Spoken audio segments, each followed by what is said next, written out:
Right, so this is our week 2 reflection of Twelfth Night, and we got given scripts, so we decided to break down the script because it had a couple of lines and then like some narration to go with it. So we split it up so that the narration would come first, and then some lines would be said, and then it would move on to the next bit of narration in that like block, because they were in like blocks of kind of like how the scenes, of the scenes.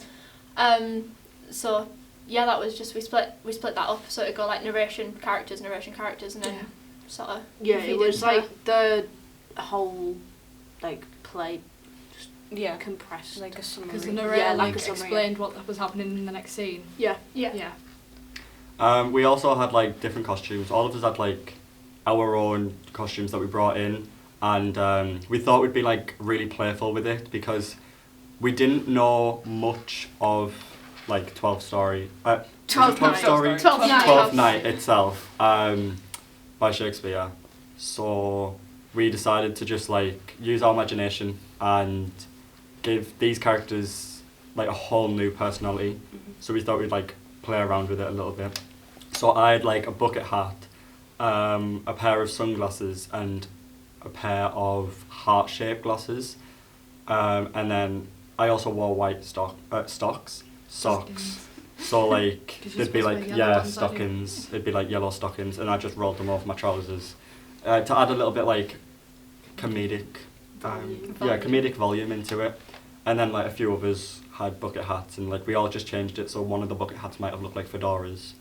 One of them like a sailor's hat. Yeah. And then one of them just like all the way up, pretty much. Yeah. So we all decided to just like change the whole characters themselves to see how much we can play around with it.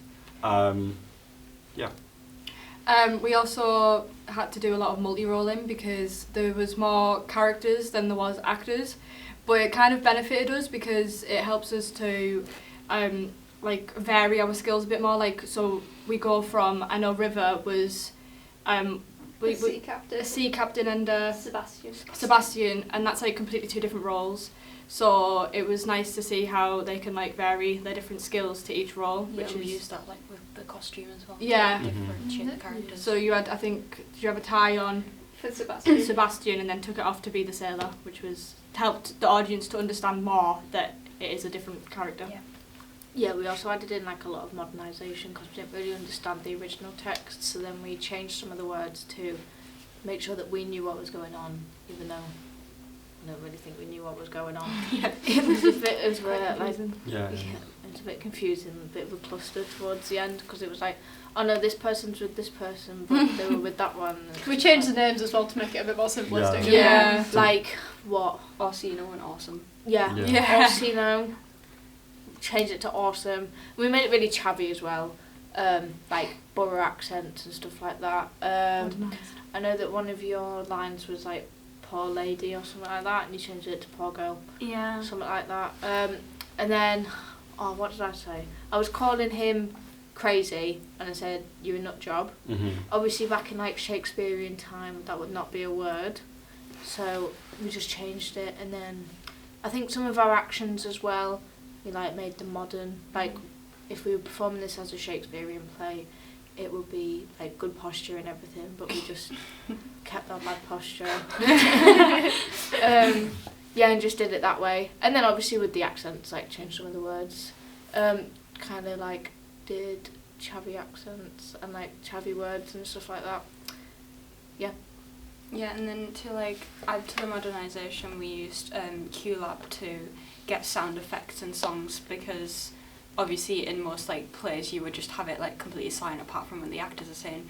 So we had to like learn how to do QLab in about like half an hour maybe, which was like a struggle, but we got through it.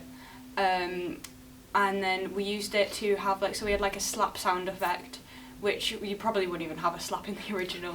And then we had like different songs in, like we had Titanic music because there's like a shipwreck, and we had like, what do we have? We have I Like Big Butts. Yeah. That was the one as well that we added in. We had that, and we added them all together in a list. And then we also had like no rehearsals with QLab. We kind of just did it. So It was a bit disastrous, but we It kinda kept worked. going. We only just, I think only one sound missed Yeah. off, so we didn't do too bad. But we kept going and it worked in the end. We just worked with what we had, so yeah. Yeah, but using all these like techniques and stuff really helps. I kind of think the audience and us as actors, because obviously most of us, like except Ruby, we hear Shakespeare and we're a bit like, oh. Most of us, I don't. I like Shakespeare. Romeo, written by Romeo. played by Romeo. All right, but we don't do Shakespeare that often, so we're not very like. We wouldn't stand there and pick a monologue. Most of us wouldn't go, oh yeah, I'm gonna pick a Shakespeare one where I'm stood still. So I think using all these modernising techniques really helps us kind of understand the story. Because if you strip down most Shakespeare plays, the concepts of like, say if you take like Romeo and Juliet, it's like young love and stuff like that. So it's something we can connect with, but because of how it's worded, you kind of lose that connection with it, both like younger audiences and us. Yeah. So by modernising it and using all these different techniques and using the tech, it kind of engages us with it more, and so we're more likely to do it. We actually use like problem solving skills, like working together as a team a bit, because the other day one of our like actors were ill, so then it's trying to work, well, how do we keep pushing forward with our piece with someone missing? So we kind of use our multi-rolling technique again with Claire. We had Claire step in for Eve, which obviously it's good in the sense that it was I had to work with Claire stepping in, which was good because then it meant I had someone to physically have there. But then also it's like catching Claire up, so then we're up to the same point. But we worked really well as a group and we got through it. And next week we're planning on adding like lighting and stuff and putting it up to another level to elevate it and kind of bring it to a piece more. Yeah, we have got some ideas for lighting. So for the beginning with the boat scene, we were thinking like kind of like a strobe effect, because when you do a strobe effect and you're moving normally, it looks like it's going into slow motion, which I think is quite cool. Yeah, and we have a thunder sound on Yeah. QLab for that. Yeah. as well. I thought there was like going to be lightning. Yeah, so then it would look like lightning as well. So yeah, that just kind of adds to it. We adapted and overcome the missing actor situation. Yeah. Yeah. Oopsie. Thank you for watching. Like and subscribe.